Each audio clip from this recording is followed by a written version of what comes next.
Dans Matthieu chapitre 5, je pense le verset 3, Jésus dit « Heureux ceux qui ont soif et faim ». Un homme de Dieu qui s'appelle John G.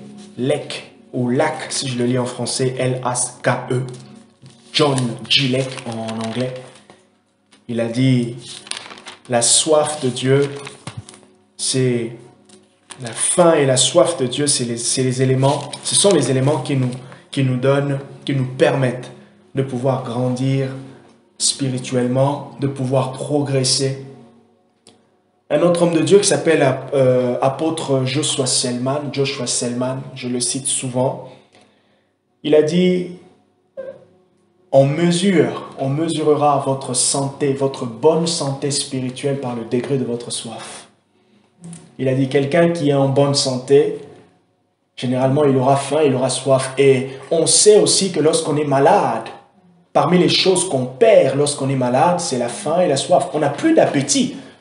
Et autant aussi dans les choses spirituelles, quand l'appétit pour Dieu devient de moins en moins forte, de moins en moins évident, ça veut dire qu'il y a un problème.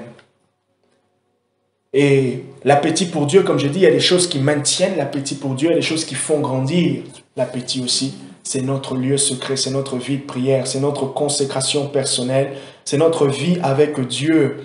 Et la vie avec Dieu nous ramène dans le lieu secret, mais la vie avec Dieu nous emmène aussi à l'église, la vie avec Dieu nous emmène aussi vers les autres. Il y a un peu cette relation comme pas tripartite, mais sous à 3 dimensions. Nous allons vers Dieu, nous allons vers les autres, nous allons vers l'église, nous revenons vers Dieu, nous allons vers les autres, nous revenons vers l'église. Et c'est un cycle comme cela. Je vais continuer ce soir avec ce thème sozo, où je parle de la délivrance. Il y a de cela 2 semaines, donc le premier mercredi, j'ai parlé de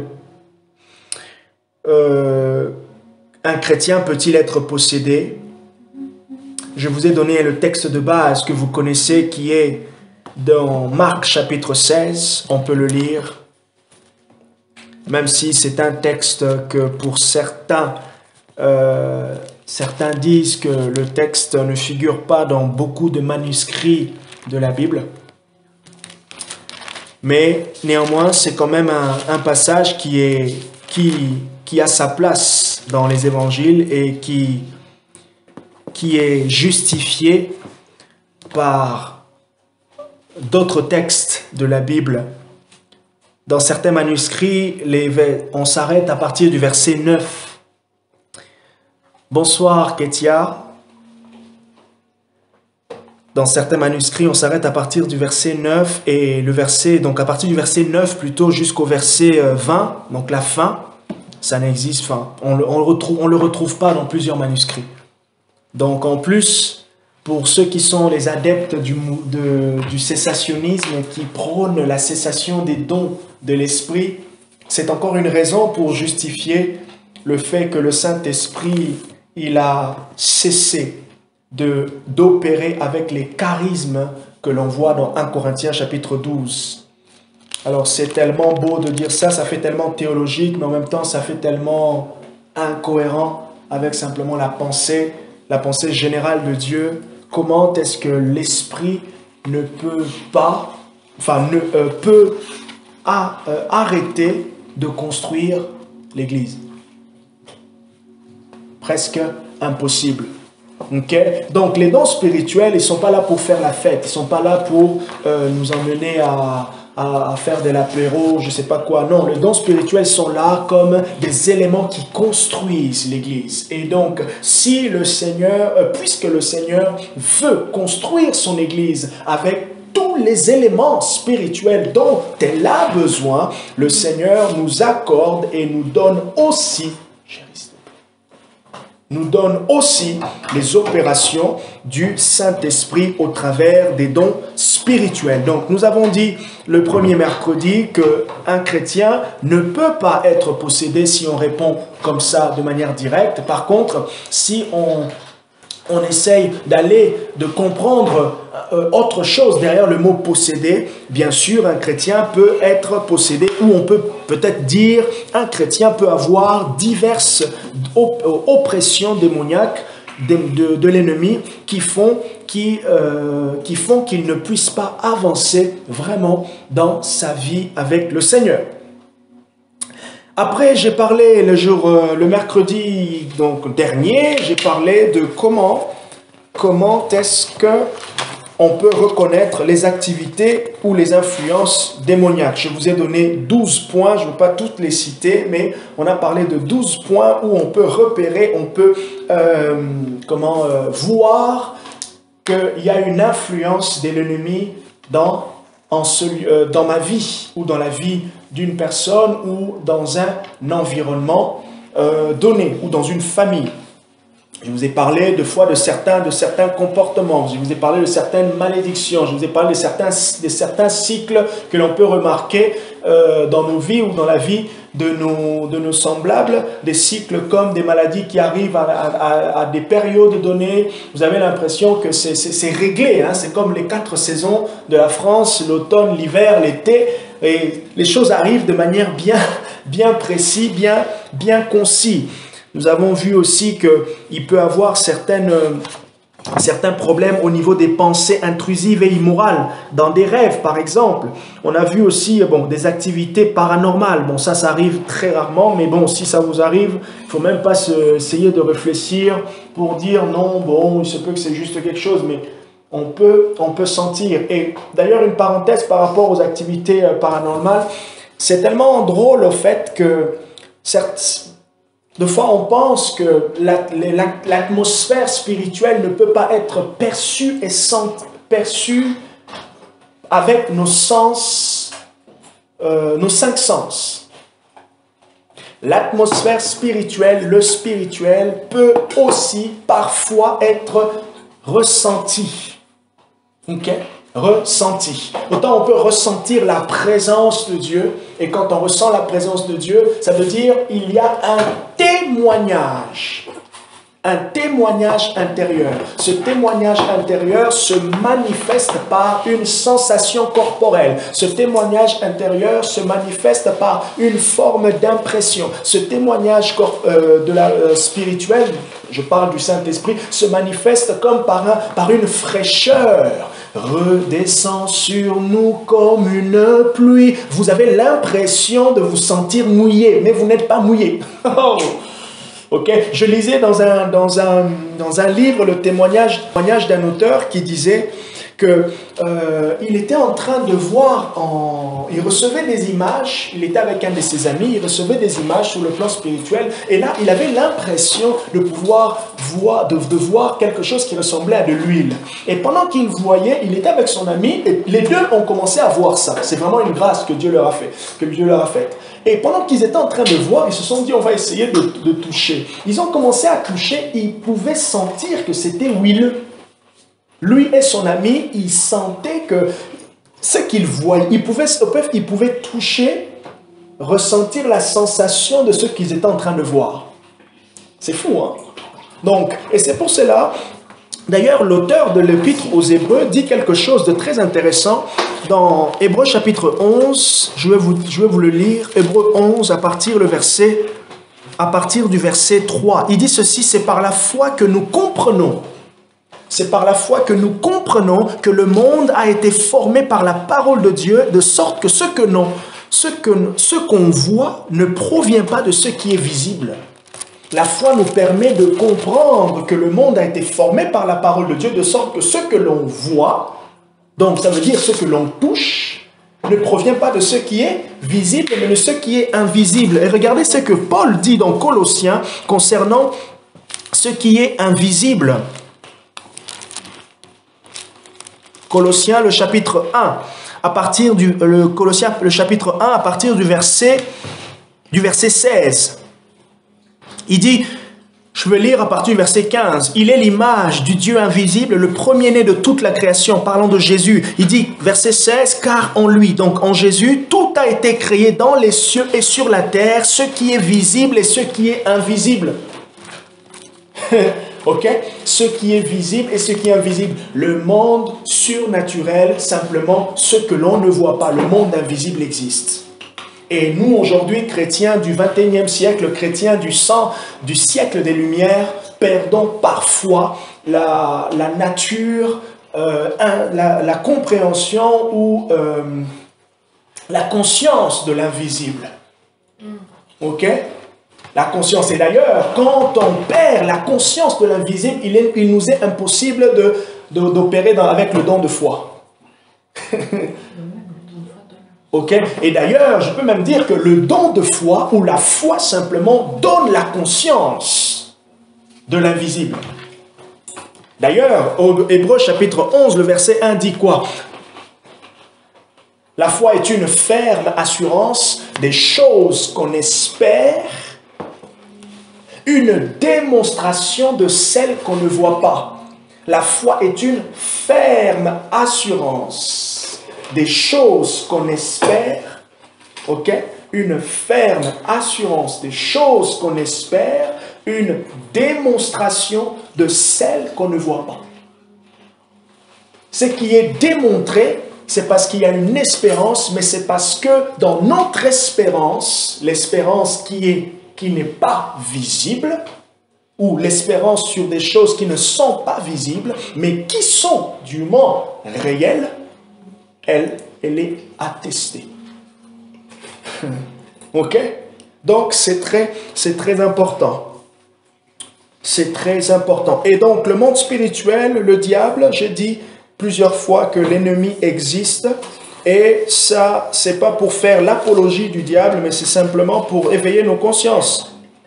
Comme on peut le faire avec plusieurs thèmes parlant de la doctrine chrétienne.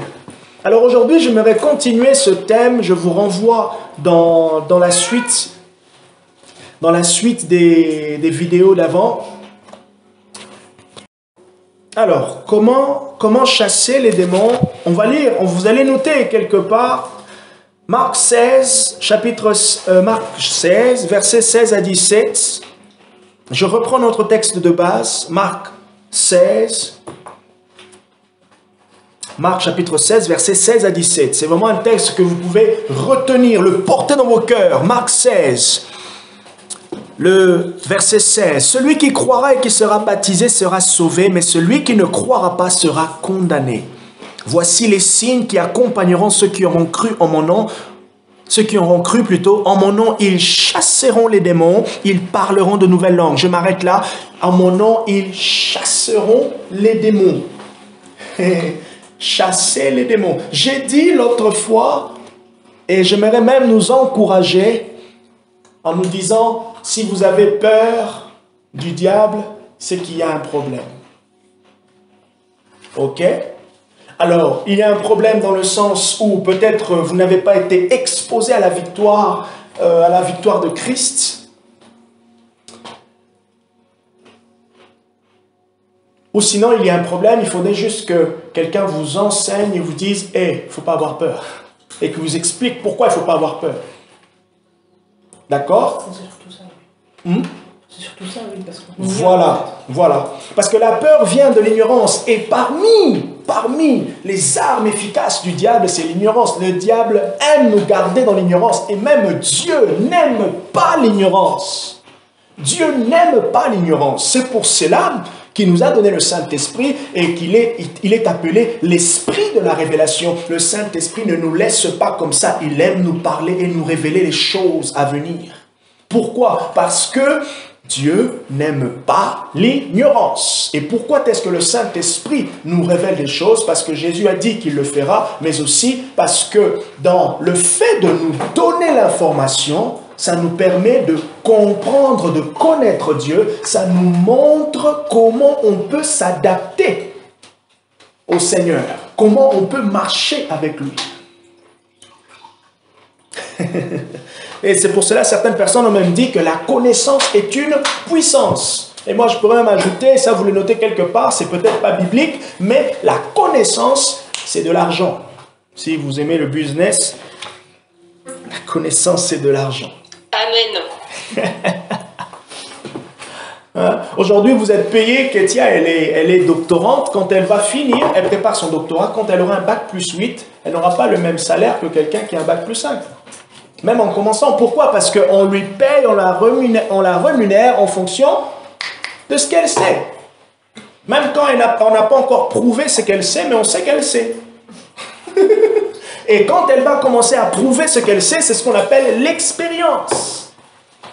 Et quand Dieu dit à Josué que ce livre de la loi ne s'éloigne point de ta bouche, médite-le jour et nuit, il dit quoi? Afin que tu aies du succès dans tes entreprises, afin que la réussite te précède. Comment est-ce que la réussite te précède? Parce que tu as la connaissance.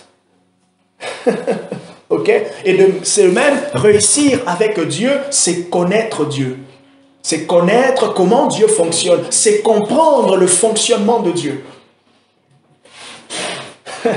Ok? Comment chasser les démons. Alors, pas de peur. Il ne faut pas avoir peur concernant le diable. Parce que Jésus a dit lui-même, vous chasserez les démons. Alors, avant de pouvoir vous donner trois choses, comment chasser les démons, et là, vraiment, n'hésitez pas à m'arrêter, hein, n'hésitez pas à me poser des questions. Et d'ailleurs, je vous avais prévenu qu'aujourd'hui, ça sera un tout petit peu kilométrique, mais ça ne sera pas comme Poitiers-La Rochelle, mais ça sera un peu moins. Poitiers-Niort. Bon, c'était une blague. Pour ceux qui sont du coin, pour ceux qui sont à Rennes, ça sera un peu comme jusqu'à Nantes. Hein. Je vais essayer de m'arrêter un peu à Bressuire. Ça vous va? Alors, c'était une blague. Comment chasser les démons? Alors, avant de cela, j'aimerais vous poser la question, j'aimerais qu'on regarde quelques passages. Comment est-ce que Jésus chassait les démons? Ou simplement, comment est-ce que Jésus traitait les démons? Comment est-ce que Jésus traitait les démons? Avant qu'on puisse prendre un texte, il faut savoir une chose. Que durant la période de Jésus, durant la période de Jésus, il existait déjà une pensée de l'exorcisme. Donc, il y avait des exorcistes juifs. D'accord? Donc, ce n'était pas inconnu dans la pensée du commun du mortel concernant les œuvres démoniaques. Les démonisés, c'était des choses qu'ils connaissaient. Par contre, ils ont vu en Jésus une pratique différente. Ah, vous voyez la nuance. Ok? Donc, ils étaient déjà au courant de ces choses. Par contre, comment est-ce que Jésus traitait avec eux? Ça fait la différence. Alors, prenez avec moi, on va rester dans l'évangile de Marc. Pourquoi dans l'évangile de Marc? Parce que l'évangile de Marc, c'est l'évangile qui parle de la puissance. Ok? L'évangile de Luc, c'est l'évangile qui parle de l'esprit. D'accord? Qui parle de l'esprit. L'évangile de Marc, c'est l'évangile des miracles de Jésus. C'est vraiment un condensé des miracles de Jésus. Il y en a 19 dans tout l'évangile de Marc. Donc, c'est vraiment un condensé de miracles. Tout tourne autour des miracles de Jésus. Évangile de Marc. Et dans Marc, on relève beaucoup de ce qu'il y a, des démons que Jésus a chassés. Donc, je suis dans Marc, le chapitre 1. Suivez-moi très bien. Et que le Seigneur suscite des questions dans vos cœurs.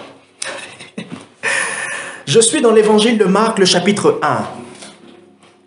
On va lire à partir du verset 21. Jésus se rendit à Capernaum et le jour du sabbat, Jésus entra dans la synagogue et se mit à enseigner. Petite parenthèse que j'ouvre et je ferme. 3 points, 3 choses faisaient partie était la particularité du ministère de Jésus. Jésus enseignait, Jésus prêchait, Jésus guérissait les malades. Jésus enseignait, Jésus prêchait, Jésus guérissait les malades. Il faisait tout. Ok? Donc Jésus enseignait, prêchait et il démontrait son enseignement. Verset 22. Ils étaient étonnés de son enseignement car il enseignait comme ayant autorité et non pas comme les scribes. Verset 22, ils étaient étonnés de son enseignement, car il enseignait comme ayant autorité et non pas comme les scribes. Verset 23, il se trouvait justement. Est-ce que vous notez comment le texte souligne? Il dit, il se trouvait justement. D'ailleurs, ok, le verset 23, c'est pour souligner ce qu'il est dit.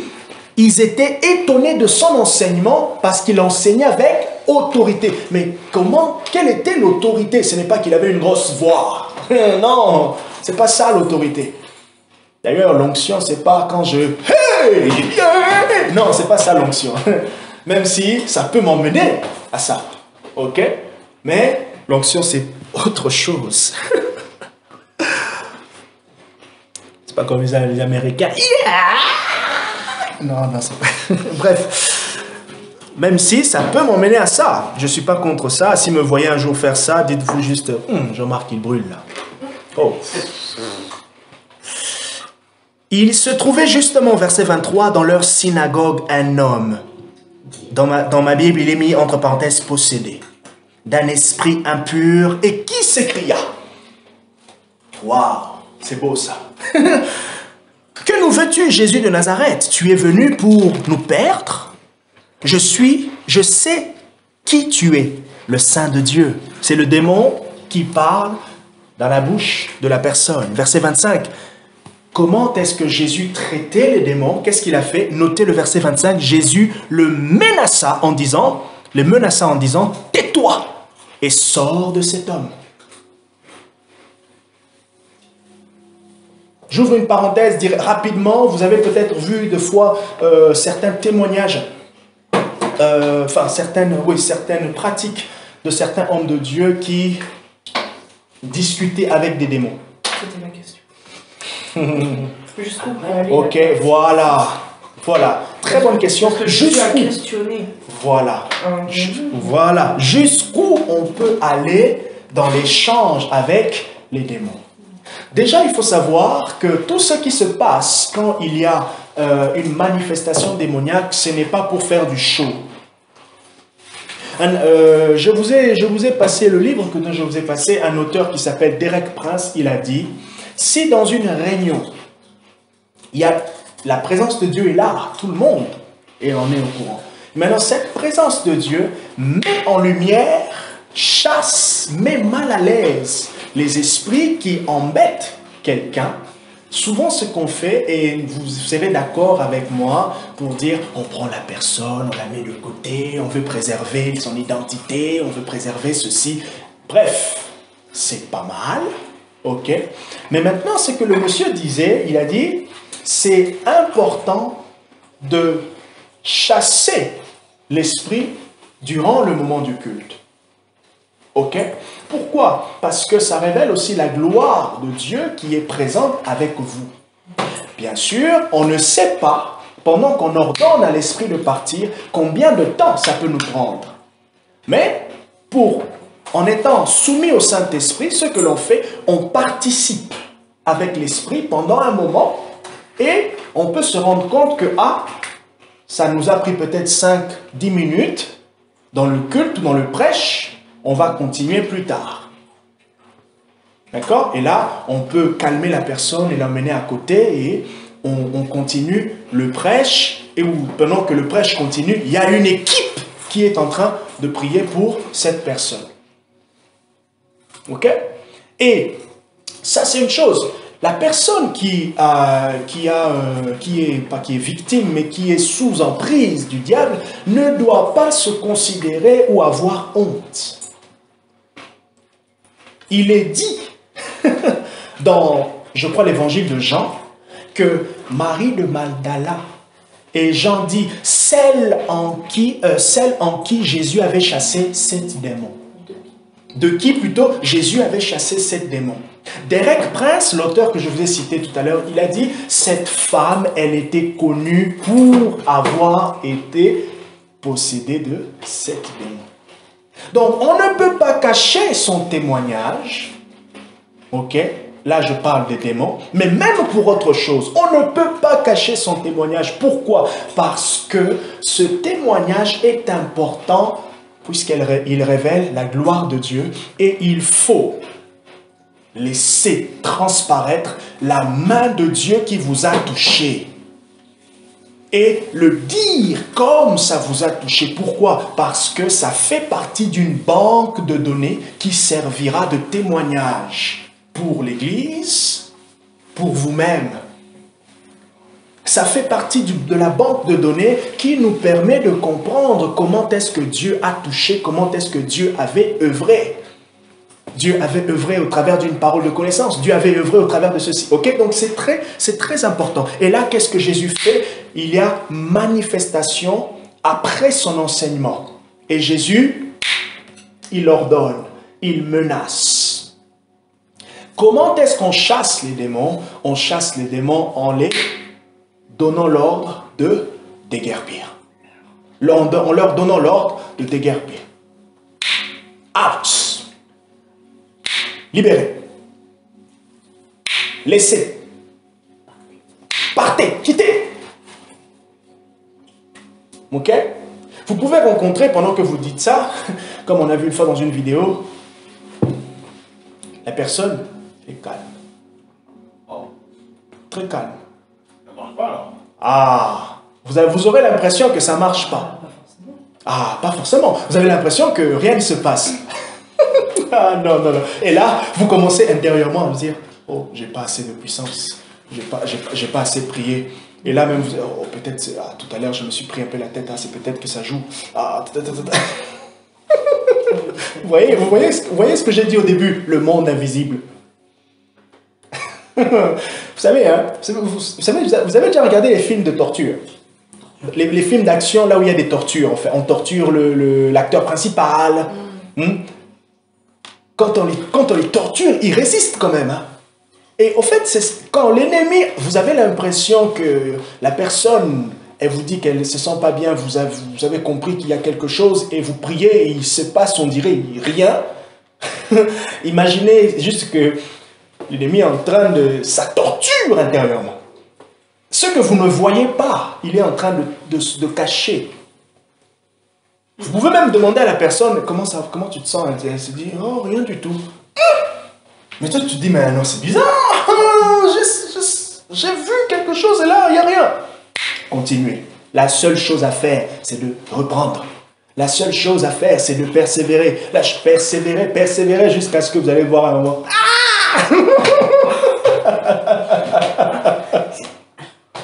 Ah mon Dieu. Et là, c'est là que vous allez risquer de voir une manifestation. On a eu ce cas plusieurs fois. Mais dans le cas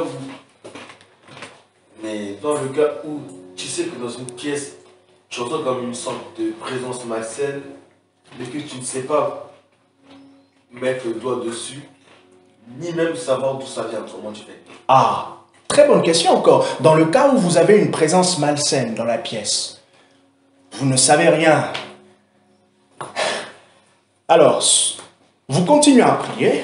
Seigneur, merci pour ta gloire en ce lieu. Saint-Esprit, merci parce que je ressens quelque chose de bizarre, mais Seigneur Jésus, tu es au-dessus de tout. Seigneur Jésus, tu es élevé. Seigneur Jésus, tu es glorieux. Ok, je m'arrête là, premier indice. Vous continuez à prier, à élever la gloire de Dieu. Qu'est-ce qu'il faut comprendre lorsque vous ressentez comme une présence malsaine? Ok? Il faut comprendre que c'est Dieu qui vous donne le discernement. C'est la présence de Dieu. C'est la lumière de Dieu qui illumine les ténèbres. C'est pas l'inverse. Et donc, quand vous avez ça, réjouissez-vous. Parce que l'ennemi n'est pas resté caché. La gloire de Dieu, se manifeste. Et donc, sa présence est en train de mettre en lumière les ténèbres. Et donc, quand Dieu met en lumière les ténèbres, on continue à élever son nom. Et vous pouvez maintenant, deuxième chose, dire, Saint-Esprit, qu'est-ce que je peux comprendre là? Vous posez une question, vous continuez à prier. Et après, même si vous n'avez rien, aucune réponse, la réponse, elle est biblique. Vous chassez. Seigneur, je chasse ce mal-être. Je chasse cette mauvaise présence. Je l'ordonne. Je donne l'ordre de partir. Je chasse cette présence, je te donne l'ordre de partir. Et si ça ne fonctionne pas, malgré le temps que tu y passes? Alors, avant que je puisse parler des barrières, mais qu'est-ce qui te dit que ça ne fonctionne pas? Parce que tu ne vois pas... Non, parce que tu continues à ressentir la présence. Ah, ok. Du coup, quand tu continues à ressentir, pendant que tu es en train de l'ordonner, il faut savoir que parmi les types des esprits de foi, les types des démons, il peut avoir, il y en a ceux qui partent rapidement, il y en a ceux qui résistent. Ok? L'ennemi résistera toujours. Il résistera toujours. Il est là, il ressent le feu, mais du coup, il veut partir, il sait que vous avez l'autorité pour le faire partir. Mais maintenant, il va quand même essayer de résister, parce que lui, ce qu'il veut, que vous puissiez arrêter. Donc, il peut encore endurer de se brûler une partie de la main droite, mais de voir que parce qu'il va rester et de rien manifester, vous allez vous dire, ah, bon, c'est peut-être pas ce jour-là. Vaut mieux encore ça, hein? Et on sera moins puissant. Et on va lui donner encore une petite chance de rester encore 1 ou 2 jours. Jusqu'à ce que vous rencontrez quelqu'un, vous rencontrez une prédication, Dieu vous permet de rencontrer une prédication, et vous dites, ah, j'aurais dû aller jusqu'au bout. Ok? Donc, n'ayez pas peur de ce que vous voyez visiblement. Ça ne traduit pas toujours la réalité. D'accord? En général, on dit plutôt délivrer quelqu'un ou prier pour une délivrance que exorciser. L'exorcisme, c'est plus... Ouais, parce qu'exorcisme. En général, on utilise un peu plus ce vocabulaire. Mais sinon, du coup, en fait, ça reste utile de pouvoir prier pour que quelqu'un qui n'est pas chrétien soit délivré, mais c'est pas dans tous les cas. En fait, ça peut être dans un cas où vous êtes un peu intime avec la personne, enfin, elle vous révèle certaines choses, et vous lui dites, moi je suis chrétien, et voilà, vous lui parlez un peu, vous lui expliquez, et je pourrais prier pour toi, il se peut que, moi je crois qu'il y a le monde spirituel, qu'il y a des choses, et que, voilà. Donc, vous n'êtes pas obligé de dire exactement, il y a des démons ou des trucs, mais vous pouvez proposer à la personne de prier pour elle. Et là, ce qui peut se passer, c'est que s'il y a une manifestation, vous demandez à la personne, parce que pendant une manifestation, vous pouvez ordonner au démon de laisser la personne revenir à elle-même pour que vous lui parliez, et donc vous parlez à la personne, et elle se rend compte. En fait, elle se rend compte des manifestations. Les gens, ils se rendent compte, il y a un truc, elle bouge bizarre, elles sentent qu'elles s'évanouissent plein de fois. Enfin, en fait, les gens se rendent compte. Des trucs qui bougent. Ouais, elles peuvent sentir des choses qui bougent en elles, qui se déplacent sur leur corps. Donc en fait, C'est une autre question, ça. donc quelqu'un qui commence à avoir des manifestations, en fait, qui n'est pas chrétienne, vous pouvez lui dire, voilà, maintenant, ce qui est en train de se passer, et là, il vous écoute en général, parce que ils connaissent pas, ils trouvent ça très bizarre, ça fait peur, donc ils vous écoutent et vous pouvez leur présenter rapidement l'évangile, rapidement, en mode vraiment 2-3 phrases, et vous pouvez finir la délivrance par la suite. Donc, ok, est-ce que je peux finir de prier pour vous? Et c'est c'est Jésus qui va vous délivrer et tout ça. Donc, vous pouvez finir la délivrance, si elle accepte, bien sûr. Et une fois que c'est fini, ou du moins que c'est allé jusqu'où ça pouvait aller, parce que Jean-Marc présentera les barrières en fait qui empêchent de finir les délivrances. Mais si ça se finit, ce que vous pouvez faire là, c'est que la personne, quelqu'un qui est délivré le sent tout de suite. Dès qu'il y a un démon qui part, même s'il en reste, il sent en fait celui qui est parti. Et à chacun qui part, en fait, ils sentent physiquement une légèreté, une différence, et beaucoup disent « je sens un vide ». Donc il y a réellement la notion de vide, même pour les gens qui viennent juste de découvrir le monde spirituel ou quoi. Et donc à ce moment-là, les gens sont un peu plus à l'écoute, en mode ils viennent de vivre un truc qu'ils comprennent pas, et, ça ouvre le champ des possibles, et là vous présentez l'évangile, et en fait c'est un moment qui est propice là pour que les personnes puissent se convertir. C'est comme les gens qui reçoivent une guérison, ils se convertissent pas tous après une guérison, mais c'est effectivement un miracle qui démontre l'amour de Dieu dans leur vie, qui leur ouvre les yeux sur les réalités spirituelles, et c'est vrai que ça peut être quelque chose qui fait qu'ils puissent se convertir. Mais quand on dit que ça peut ne servir à rien de délivrer un non-chrétien, c'est dans le sens que on parle pas seulement que le vide est pas rempli, c'est surtout une question de protection. Il n'y a aucune barrière, aucune protection en fait qui empêche que ça revienne. Et du coup, la Bible parle, c'est Jésus qui en parle, que si en fait il y a un démon qui part et qu'il n'y a rien qui vient à la place, il revient avec 7 autres démons. Et Jésus dit, et la condition de cet homme est pire que la première fois. Donc, en étant chrétien, quand on sait qu'on n'a pas en fait une occasion pour que l'évangile soit dit, et qu'il n'y a pas... on peut aussi avoir une indication du Saint-Esprit. Donc soit on sent que c'est le moment, ça peut être en fait un miracle, un signe de Jésus-Christ pour cette personne, du coup on peut prier. Et sinon, s'il n'y a pas d'occasion de signe, mais qu'on sent que le Saint-Esprit nous dirige à le faire, du coup on obéit et on le fait. Et on voit ce qui se passe après. On essaie un peu d'apporter l'évangile un minimum. Donc voilà. Et après, je sais plus ce que je voulais dire. Mais... En gros, voilà. Donc, en général, ça ne sert à rien parce que si tu passes à côté de quelqu'un, tu vas pas le délivrer comme ça. Bien sûr. Juste en mode c'est bon, je te délivre si t'as pas parlé avec lui. Mais ça peut être intéressant parce que c'est aussi un signe, un miracle qui peut faire que la personne se convertisse. Voilà. Mais quelqu'un qui ne veut pas être délivré, quelqu'un qui sait pas, en gros tu ordonnes et ça sort avant même qu'il ait donné son accord, ça passe. Mais quelqu'un en fait t'es en train de commencer à prier pour lui et il dit, il ne veut pas, en fait ça sert à rien de continuer parce que le démon a un droit de rester. En fait t'es délivré parce que tu ne veux plus du démon et du coup ça participe au fait que ça le met dehors en plus de l'autorité de Christ, tu vois. Voilà. Mais si tu dis non, en gros j'accepte qu'il soit là, toi tu peux rien faire, hein. Voilà.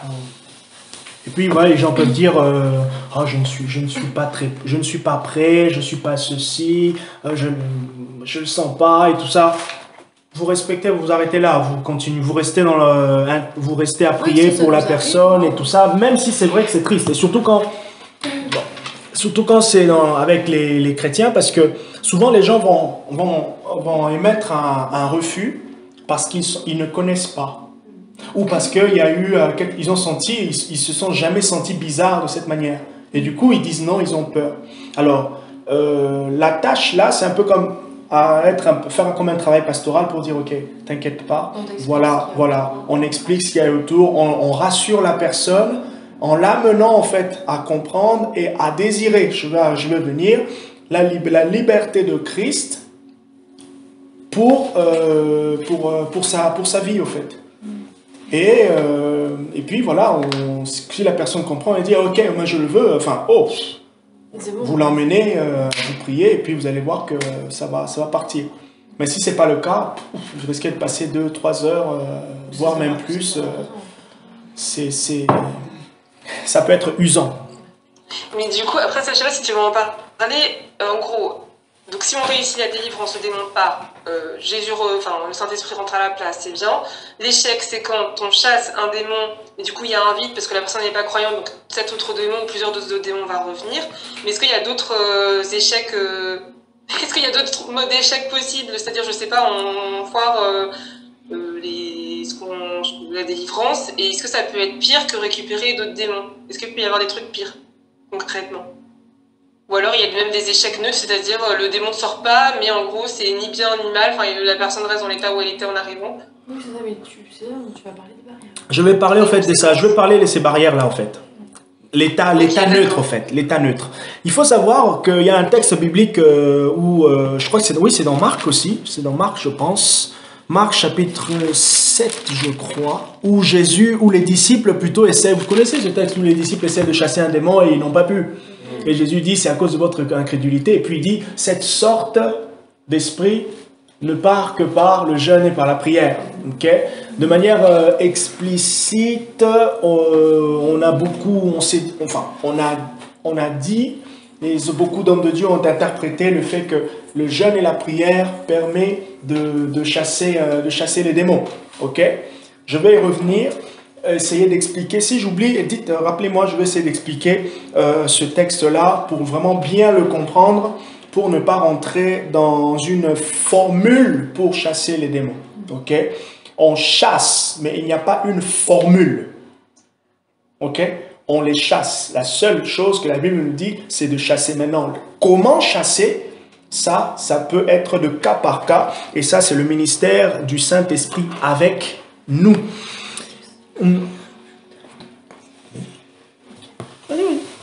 Et juste du coup, j'allais donner un exemple parce que tu nous as demandé. C'était il y a presque un mois, le 11 novembre, on est allé rendre visite à un couple d'amis. Et du coup, on retrouvait 3 amis, un couple d'amis et un autre ami des GBUciens qu'on connaît depuis longtemps. Et du coup, on a commencé à parler à table du salut, est-ce qu'on peut perdre son salut, des choses comme ça. Et du coup, on a commencé à parler de ça. Et la fille commençait vraiment à démontrer qu'en fait, elle avait peur de perdre son salut. Vraiment des choses comme ça. Tu vois, l'assurance du salut qui n'était pas vraiment bonne, bien établie. Et elle nous a parlé un petit peu de ses nuits qui allaient pas très bien. Elle nous a parlé de deux, trois trucs comme ça. Et comme avec Jean-Marc, on a un peu l'habitude maintenant, on s'est regardé, on s'est dit, on va prier pour elle avant de partir parce que il y a des marques, il y aura une délivrance, quoi. Et on lui a pas dit, on va prier pour ta délivrance, mais on a dit, on va prier pour toi, quoi. Et du coup, elle a dit, oh bah ok, pas de problème. Du coup, on s'est mis sur le canapé, on a prié pour elle. Et bah directement, au bout de 30 secondes, manifestation, elle a commencé à se faire étrangler, elle a commencé à vomir et tout. Donc, du coup, on a fini la délivrance et bah écoute, autour de nous, en fait, il n'y en avait aucun des trois qui avait déjà vu ça ou vécu ça. Et donc, bah elle, il y avait son mari, et pendant qu'on priait qu'elle était en train de vomir et tout, son mari il me dit, vous avez déjà fait ça? Du coup, on était, oui, on a déjà fait ça. Et ça n'était pas en gère. Ouais, en mode, en plus ça se passait bien, c'était assez impressionnant sur elle, mais ça se passait super bien, et même Jean-Marc et moi, on criait même pas du tout. On était chacun un de chaque côté d'elle, sur le canapé, on avait une main sur elle, comme ça, et puis on parlait, mais genre super tranquillement, en disant au démon de partir, et elle vomissait, le truc se passait super bien, et voilà, et après on est parti. Et il restait quelques petits trucs à partir. Donc déjà, le plus gros, ça allait, c'était parti, ce qui l'étranglait. Donc maintenant, elle pouvait finir, en fait, faire l'autodélivrance. Donc ça, l'autodélivrance, peut-être t'en parleras aussi. Ouais. Mais voilà. Et sinon, bah, par exemple aussi, je crois que c'était la semaine dernière, enfin genre il y a pas ce week-end, mais le week-end dernier, ma mère, comme elle sait aussi que régulièrement on prie pour les gens, bah, du coup, elle est venue nous demander est-ce que vous pouvez prier pour moi? Ça fait quelques temps que j'ai du mal à respirer complètement, je me sens un peu comme oppressée, j'ai un peu mal au dos et des choses comme ça. Et du coup, on a dit pas de problème, on a prié pour elle 10-15 minutes. Tu vois, on a un peu chanté, tout ça, la gloire de Dieu, et puis après, hop, on a chassé les trucs, enfin, s'il y avait quelque chose qui l'oppressait. Et elle l'a senti directement, elle nous a dit je sens comme un poids physiquement qui a été enlevé de mes épaules. Et elle disait, j'arrive vraiment à respirer, je me sens beaucoup mieux. Voilà. Et après, on l'a revue ce week-end. Elle est venue nous voir chacun, elle nous a dit votre prière, elle était très efficace parce que depuis la dernière fois, j'ai pas eu les mêmes sensations d'oppression et tout. Donc du coup, ça c'était à distance alors, là ce coup-ci. Non, ça avec ma mère, c'était sur place. Et du coup, elle, tu vois, ouais, là c'est elle qui est venue nous demander. Et la dernière fois, bah, c'est nous qui avons proposé à notre amie. Mais c'était une réunion d'amis. Hein. Genre, donc, on s'est juste retrouvés, on a mangé ensemble, ça faisait longtemps. Et puis là, bon, bah voilà, ça finit sur une délivrance. Et sinon, c'était quoi, la semaine dernière ou la semaine avant, c'était sur Zoom. En fait, la plupart des délivrances qu'on fait, c'est sur Zoom à distance. Parce que comme on fait partie d'un ministère... c'est international, nous on est responsable sur la francophonie, du coup nos coordonnées ils s'affichent sur une map sur le site internet du ministère et du coup les gens du monde entier nous contactent. Du coup c'est souvent, à peu près toutes les semaines, on a des délivrances sur Zoom. Mais du coup nous on a plus des cas où c'est des gens qui nous demandent que nous qui allons voir les gens et qu'on leur dit peut-être que on vous délivre quoi.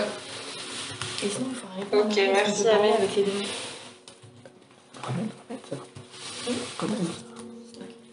Alors, donc... Il y a la plante qui gêne, on va plus... La plante. Alors, j'ai dit ceci, est-ce que jusqu'où on peut... Il est en train de chanter l'opéra.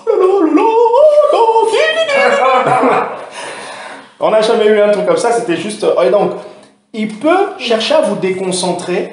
Ok, et l'ennemi va toujours chercher à vous déconcentrer. Donc du coup, soyez, si vous vous engagez dans la discussion avec un esprit, ok, vraiment, soyez très vigilants. Pourquoi? Parce que le démon, il va vous dire des choses pour vous emmener dans une direction.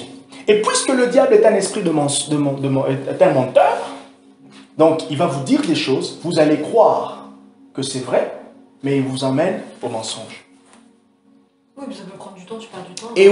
Et sinon, il va vous faire perdre du temps dans ce qu'il est en train de vous dire. Il faut que ce soit concis, Donc, je t'ordonne qu'il réponde concisément à ta réponse et c'est tout. Voilà, À ta donc, question. Donc, ce que j'ai regardé, c'était pas vous... Alors, maintenant, si les gens s'engagent un peu très loin, franchement, soit la personne, elle est vraiment forte dans le don de discernement pour discerner ce que l'Esprit est en train de lui dire. Parce que ce qui se passe deux fois avant de prier pour la délivrance, vous avez quand même un échange avec la personne. Dans certains cas, mais ce n'est pas toujours. Si les esprits se manifestent dans les églises, des fois, vous n'avez pas besoin de prendre toujours du temps à discuter. Et là, vous chassez et l'esprit part. Mais ce n'est pas une formule pour dire qu'on doit toujours discuter avec un esprit, non. Okay? Donc, si vous vous engagez dans la discussion, et vraiment que ça ne soit pas des discussions, vous n'êtes pas là pour faire des potes. Non mais déjà, on ne doit pas le faire Oui. parce que le démon parle à travers la personne. Et Oui. déjà, ça c'est un abus que le démon il fait. Personne n'aimerait ça que quelqu'un parle à travers lui. Enfin, c'est horrible en fait. C'est horrible. Donc nous, on n'a pas à faire que le démon puisse faire ce qu'il veut en fait avec la personne. Enfin, on doit raccourcir au maximum ce temps-là, quoi. Du coup, on demande les informations utiles pour finir la délivrance. Est-ce que tu agis encore dans sa famille? Par où t'es rentré? Quel est ton nom? Des choses comme ça. Voilà. Et c'est tout. Et tu le laisses pas parler parce que pendant ce temps, c'est la personne qui se fait manipuler, quoi. Enfin, Comme a fait Jésus dans Marc chapitre 5, il demandait, Marc chapitre 5 au verset 9, il demanda à l'esprit, car Jésus lui disait, sors de cet homme, esprit impur. Donc verset 8, verset 9, et il lui demanda, quel est ton nom? Légion est mon nom, lui répondit-il, car nous sommes plusieurs. Et il le suppliait instamment de ne pas les envoyer hors du pays. Verset 11. Et là, il y avait un troupeau et Jésus leur ordonna de pouvoir sortir de cet homme et d'aller dans les troupeaux. Donc, vraiment, ce n'est pas bien. en fait, Non, c'est très dangereux. Voilà. Possible, mais C'est très dangereux d'engager de fortes discussions avec les esprits, dans le cas, parce qu'ils peuvent vous emmener dans des endroits qui ne sont pas toujours bien. Et encore, c'est encore mieux s'il commence à dire quelque chose. Voilà. Vous pouvez ordonner qu'il se taise, mais si vous sentez que ça peut être intéressant, vaut mieux faire revenir la personne à elle et demander à la personne plutôt que discuter avec les démons. Franchement. Mais, question. Et est-ce que le démon il peut essayer de te tuer quand il voit que t'insistes trop? Essayer de tuer Pousser qui? par la fenêtre, de te tuer, genre te pousser par la fenêtre, la personne qui une chaise ou... La personne qui prie pour... Oui, enfin, le démon, en fait, le démon, il en a marre parce qu'en gros, vous évoquez des cas où il fait que pareil pour essayer de vous distraire. Mais je suis étonnée que vous disiez pas, il y a des fois, il y en a, tu les énerves tellement qu'ils essayent de te balancer des trucs dans la figure ou ils essaient de te pousser, de te tuer, je sais pas, hein. Donc je me dis que je me dis qu'un démon, son but c'est de rester, donc il va pas juste te dire ah oui, moi, enfin voilà, je pense que... Kali, on donne certains cas, mais il y a des cas aussi, des démons qui sont violents et qui peuvent avoir des manifestations très violentes en voulant t'attaquer physiquement. Ça arrive. De toute façon, c'est même biblique. Oui, et c'est même... alors, déjà, bibliquement, on dit que les esprits quittés avec des cris, avec une certaine violence. Donc, la violence peut varier en fonction du type d'esprit et de foi, bien sûr. L'esprit peut en venir aux mains, vouloir te balancer un truc. Donc, c'est pour cela, quand vous priez pour la délivrance, vous n'avez pas les yeux fermés, vous avez les yeux ouverts.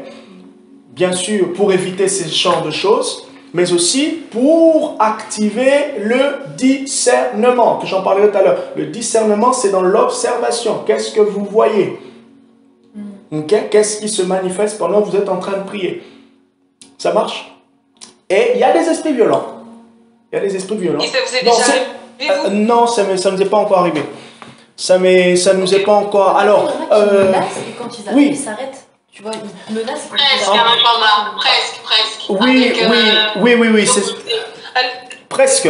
On a eu un cas en 2018, je crois, 2018, avec un jeune dont je vous ai parlé rapidement. Le gars que t'as mis à l'arrêt de bus, là? Oui, c'est ça. Celui mais avec qui tu avais discuté, Kali. Et donc, oui, l'esprit me menaçait quand même. Même si, en fait, et c'est là, d'ailleurs, en parlant de ça, il faut savoir que durant la délivrance, ok, vous avez Jésus et les anges qui combattent avec vous. Donc, même quelle que soit la manifestation, la violence, il y a une limite. Il y a une limite qu'ils ne peuvent pas franchir. Parce que le Seigneur vous garde et les anges vous gardent. Et donc, du coup, cet esprit, il essayait, bon, bien sûr, Ketia, Tiffany, Barbara le tenait, mais il essayait de venir. Et moi, j'étais devant, et je parlais, je lui ordonnais à partir. J'étais devant, et une fois même, j'ai discuté avec lui, Barbara était dans la cuisine, on parlait et tout ça. Je lui ai dit, bah, tu sais, franchement, moi, je te chasserai, toi. Vraiment, on discutait. Je sentais qu'il commençait à devenir très énervé. Il m'a fait ça. Du coup, il m'avait fait ça. C'était surprenant. J'ai fait ça. J'ai dit, hey, attention.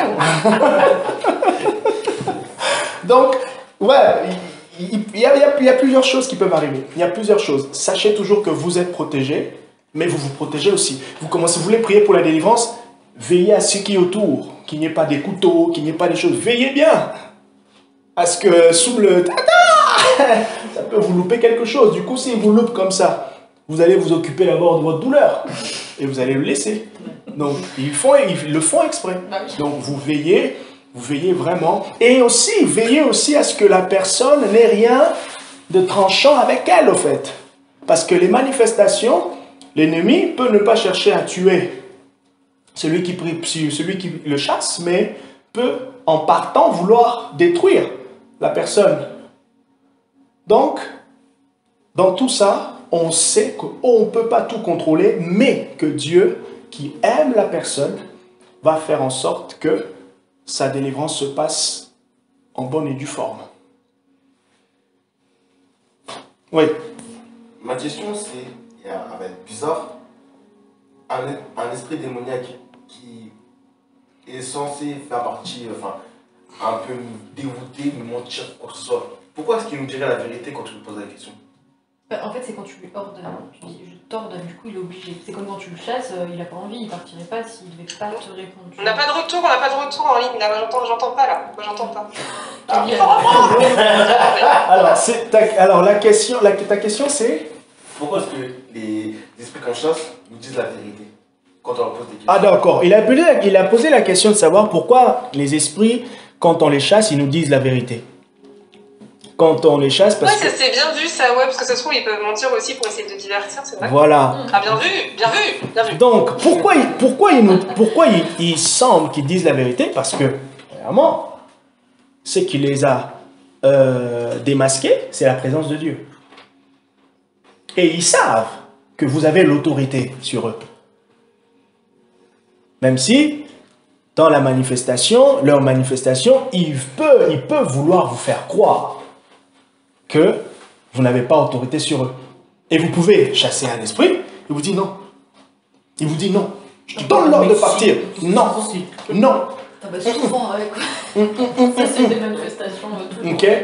Vous dites, je te donne l'ordre. J'ai l'autorité de Christ. Notez ceci. On chasse les démons quand le Seigneur nous donne l'ordre, c'est-à-dire lorsqu'ils se sont manifestés.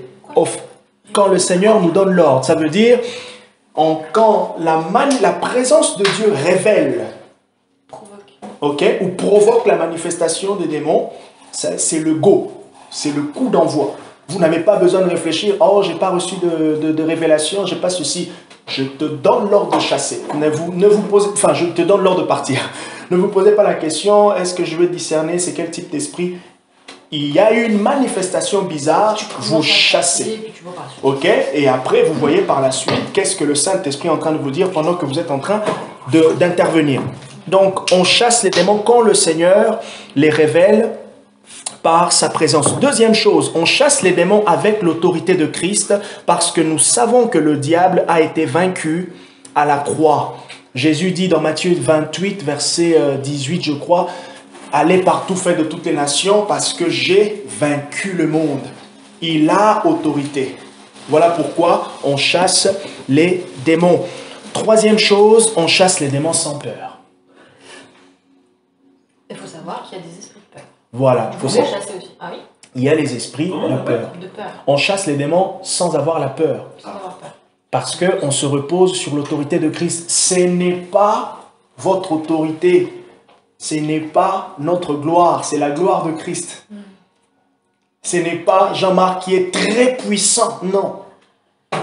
C'est qu'on comprend par, oh là là, juste la présence de cet homme de Dieu, il est passé comme ça, ils ont sauté. Non, ça veut dire juste la consécration de cet homme de Dieu a atteint un certain degré qui fait que la présence de Dieu qui l'environne révèle au fait certaines choses. Ok? Donc, trois choses importantes. Et si on a peur, ça veut dire quoi? Ah. Vous avez peur? Si vous avez peur, vous aurez du mal. Et comme certains le disent, je ne sais pas si je peux le vérifier, mais comme certaines personnes sont arrivées comme à dire que le diable peut voir votre peur. Non, mais enfin, si Ah oui, ça va d'accord, hein, Hein? que je disais que je suis d'accord avec le fait qu'il voit, enfin, c'est pas parce qu'il use de quelque chose de fou, mais c'est comme, par exemple, quand tu es face à un humain et qu'il a peur, tu le vois qu'il a peur, peut-être dans son regard, C'est ça, dans sa manière c'est de ça. parler, ou et il le voit clairement. Tout à fait. Dans l'autorité qui est dégagée, des fois le ton de la voix, ou même si le ton de la voix elle est douce, mais quand il y a la peur, il y a le manque d'assurance. Vous voyez? Et ça peut se sentir. Ouais. Le manque de foi, ça peut se sentir. Ouais. Et quand les esprits détectent ça, ouf. Ah, la personne que vous... Du coup, elle va rester qu'est-ce qui va se passer alors? Hein? Si le diable il détecte que t'as peur, genre tu rates ta délivrance et c'est le seul effet? Oui, il va rien faire. La personne, il va rien avoir. Rien faire. Là, il n'y aura peut-être même pas manifestation. Non, mais en fait, c'est ça, surtout. Ou sinon, l'esprit peut aller même plus loin. Il commence à... Il ricane, il se moque de toi. Et après, il s'arrête le matin. Il se moque de toi. Ça t'est déjà arrivé? Se moquer de moi... À tes débuts. Se moquer, oui. Non, je suis sincère. Hein. Non, Au début, maman. Ça t'est jamais arrivé? Oh, Oui. d'accord. En fait, ça m'est déjà arrivé qu'ils se moquent de moi, pas parce qu'ils ont vu la peur, en fait. Non, juste parce qu'ils veulent te montrer une résistance, mais pas par rapport à la peur. Ils se moquent, oui, ils se moquent. Oh, toi, il y en a même un qui m'a dit, oh, toi, j'aime le pasteur, là.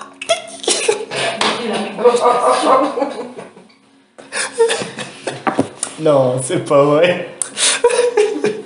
Non, mais c'est fou quand même. Ouais. Donc oui, ils peuvent se moquer, Mais c'était pas par rapport à la peur. Mais, Ok. Diane, Oui, vas-y, Kétia. est-ce que tu penses que, tu sais, avec la peur, bon, déjà, ils essayent de t'intimider, ça c'est sûr, mais est-ce qu'ils peuvent aussi, tu sais, commencer à dire des choses sur toi? Est-ce que tu penses qu'ils peuvent commencer à dire des choses sur toi aussi? Alors, Parce que ta peur, ça laisse transparaître le truc. après, j'ai déjà entendu ça. Où une personne qui chassait les démons commençait à parler sur ses faiblesses. Tu t'en fous, c'est la réalité. Oui, C'est vrai, c'est mais c'est pour déstabiliser. Parce que dans ce cas-là, les démons sont en train de jouer quoi? L'accusation. Maintenant, il y a deux choses. Il y a deux options. Premièrement, il faut savoir que dans ce cas-là, les démons vont toucher à des points dans votre vie, votre marche, par exemple vos faiblesses, surtout si il y a eu un péché que vous avez fait, il va toucher là, vous allez vous dire, mais comment il sait? Ok? Ça peut être juste pour vous décourager, pour vous casser, et vous amener à arrêter d'aller plus loin. Mais maintenant, c'est tellement trompeur parce que s'il joue avec ça, ça veut dire quoi? Malgré... Que t'approches des buts. Voilà, mais aussi malgré votre faiblesse, vous avez quand même l'autorité. Ce qui témoigne sur nous, c'est l'autorité de Christ. Mais est-ce que cela maintenant veut dire que nous on doit ne pas tenir compte de notre marche secrète? Non. Nous devons faire attention à notre propre sanctification. Parce que l'autorité de Christ reste la même. Mais maintenant, l'intensité varie en fonction de notre consécration, la profondeur de notre consécration. Quand on lutte avec certaines choses, et quand je dis lutter, ce n'est pas dans les choses, alors je vais expliquer.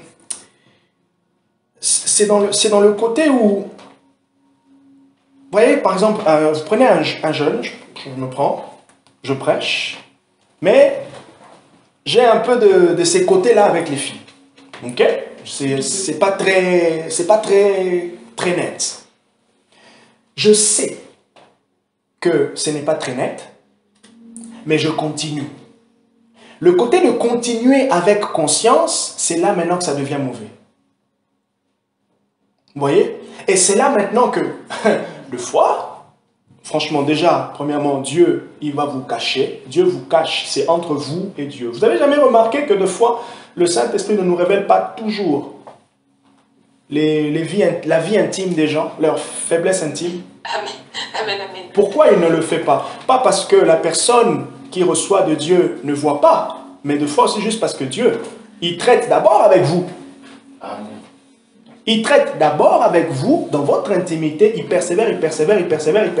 C'est de fois, dans certains cas, que Dieu peut révéler aussi à des personnes un peu plus matures pour vous aider. Donc, nous sommes appelés à simplement à veiller sur notre marche chrétienne dans ces genres de cas. Ok? Dans ce genre de cas. Sinon, notre autorité aura une faible intensité. Et donc, quand il y a une faible intensité, il y a, bien sûr, il y a des effets, mais les effets peuvent être de plus en plus, peuvent être lentes. Et quand on est, et quand on marche bien, l'intensité, elle est un peu plus forte. Mais ça vient aussi avec la pratique. Et oui, mais non, c'était pas le cas. Oui. Donc, ça peut arriver, c'est pour répondre à la question de Ketia, ça peut arriver pour vous déstabiliser. Et voilà. Après, si ça arrive, le diable vous accuse comme ça de manière vraiment visible, comme a dit Barbara, vous le reprenez. Si votre repentance a été sincère et toujours sincère malgré votre lutte, vous le reprenez. Et là, vous allez voir en fait. Parce que quand vous le reprenez, vous vous basez sur la justification par la foi qui est la justice de Christ. Et même si je marche bien, ce n'est pas ma marche personnelle qui accentue, qui crée l'autorité. Non, c'est l'autorité de Christ, la justice de Christ qui m'est appliquée. Et moi, dans ma marche personnelle, je veille à ne pas laisser passer certaines choses. D'accord? Alors, avec les questions, on va quand même s'arrêter là. Je vais terminer 2 choses. Est-ce que ça vous a plu déjà? La préparation à la délivrance commence dans notre lieu secret. C'est là que nous bâtissons les fondements de notre vie chrétienne. Ok? Alors, si quelqu'un qui travaille à la délivrance, bien sûr, on encourage une bonne concentration, même une forte concentration. Bref, je dirais même que c'est juste la base d'une vie chrétienne normale. Ok? De veiller à sa relation avec le Seigneur. Okay? C'est notre bonne relation avec le Seigneur qui manifeste aussi un certain degré de la puissance du Saint-Esprit avec nous. Ça ne veut pas dire que le Saint-Esprit est moins efficace, mais c'est juste que notre collaboration s'intensifie par notre intimité, notre proximité avec lui. Nous sommes de plus en plus efficaces par le degré de notre consécration. Maintenant, est-ce qu'il faut avoir peur de se choper des démons et tout ça? Non, il ne faut pas avoir peur de se choper les démons. Déjà parce Parce que que... dans tous les cas, on peut les chasser. Donc, Oui, alors Marie dit dans tous les cas on peut les chasser aussi. oui, Et c'est de pas deux une aussi, fatalité, de deux, c'est toujours Christ qui nous garde. Ok? C'est toujours Christ qui nous garde, en fait.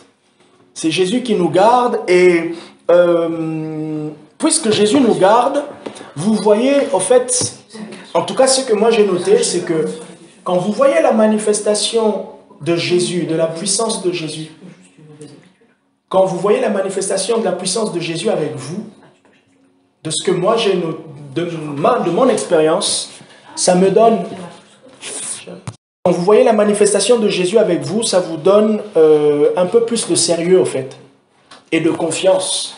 Vous avez l'impression de revenir encore au pied de Jésus, d'apprendre, de l'aimer et de rester encore focus auprès de lui.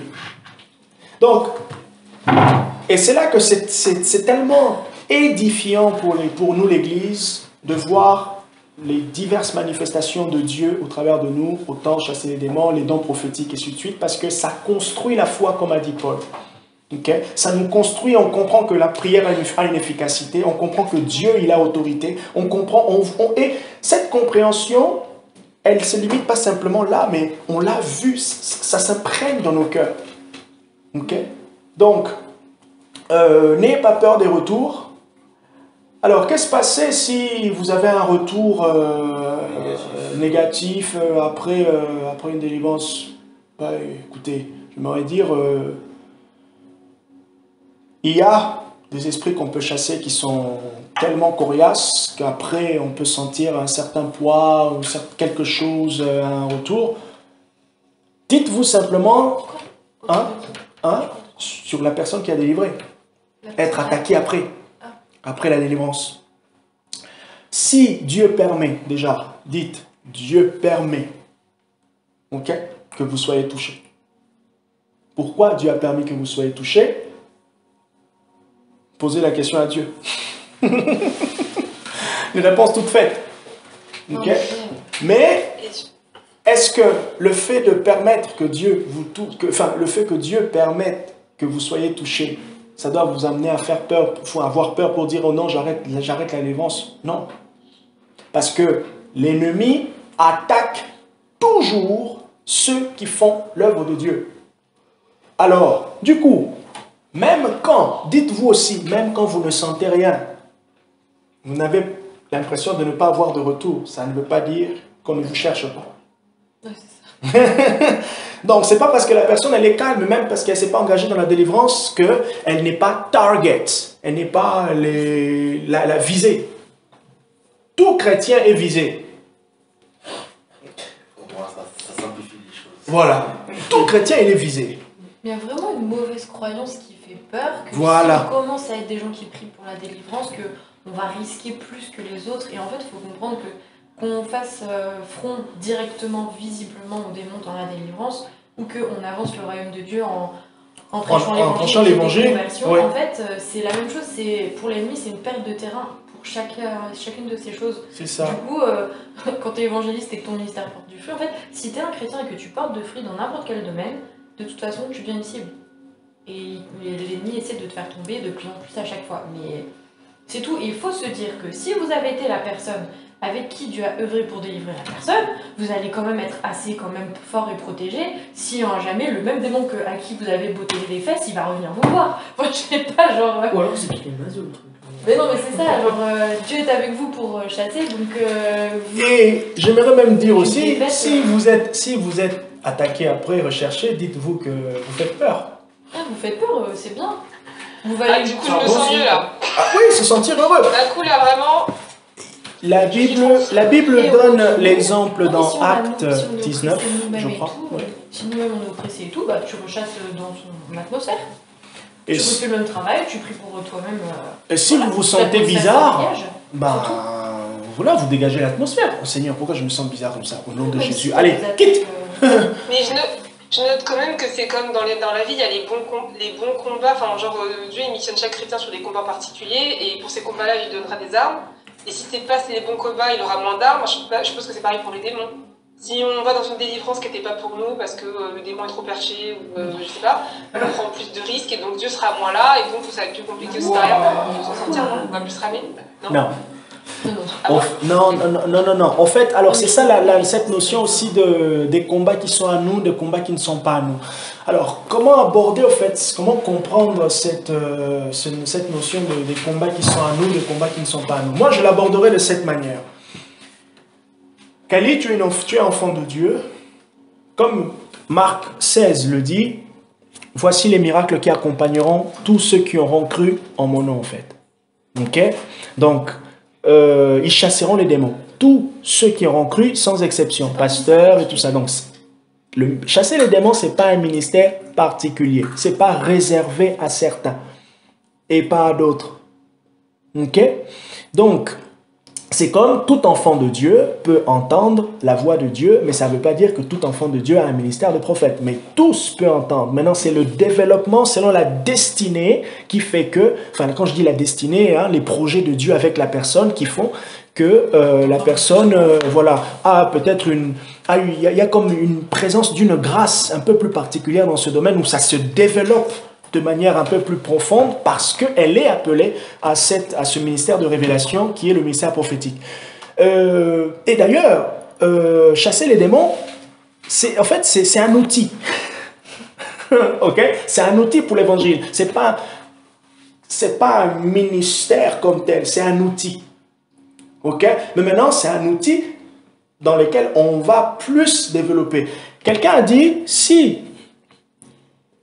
dans ta vie, enfin, si tu chasses un peu beaucoup, vous voyez, dans un ministère, dans une église, le pasteur est habitué à ce genre de cas, en tout cas, qui chasse les démons, ben, les gens, Dieu l'enverra aussi des personnes, il va s'occuper, il va chasser des personnes à délivrer, en fait.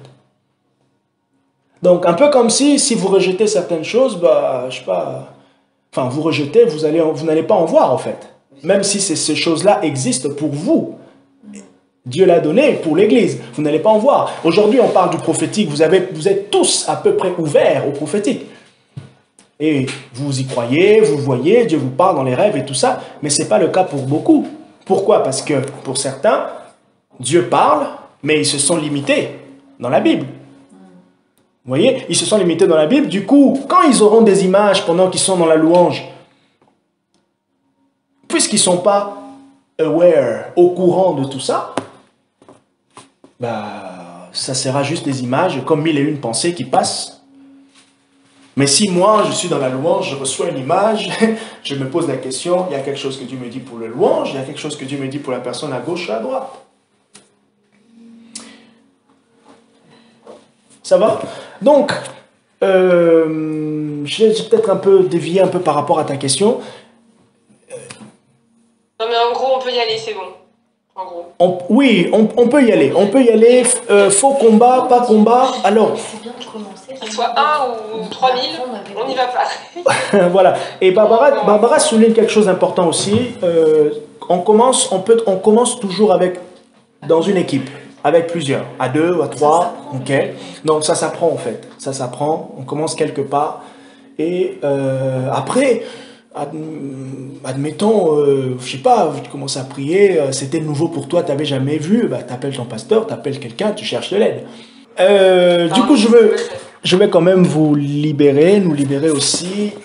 Donc, la semaine prochaine, je continuerai sur quelques clés maintenant.